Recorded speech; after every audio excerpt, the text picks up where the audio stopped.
এখন তোমাদের সাথে শেয়ার করছি আমার বিয়ের ফাইনাল লুক। বিয়ের সাজে আমাকে দেখতে কেমন লাগছে অবশ্যই কিন্তু কমেন্টে জানাতে ভুলো না। আমার বিয়েটা ছিল গোধূলি লগ্নে, আর তার জন্যই আমি একটু আগেই সাজতে বসেছিলাম। দুপুর প্রায় 1:30টার সময় সাজতে বসেছিলাম, আর যেহেতু কিছুক্ষণ আগেই চুলটা ধুয়েছিলাম, তো তার জন্যই আগে আমার হেয়ারস্টাইলটা কমপ্লিট হয়ে গিয়েছিল।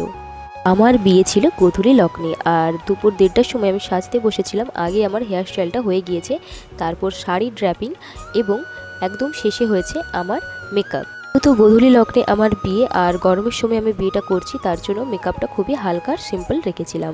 আমার মেকআপ ডান হয়ে গিয়েছে। এখন দেখো এদের এখানে কি খুনসুটি চলছে। কার সাথে কার বিয়ে হচ্ছে তোমরা ধরতেই পারবে না। এদের দুষ্টু মিষ্টি এই সম্পর্ক দেখতে আমার কিন্তু বেশ ভালো লাগে। দুজনের মধ্যে সারাদিন এমনই খুনসুটি চলে। তো যাই হোক, আমাদের নতুন দম্পতিকে তোমরা অনেক আশীর্বাদ করো।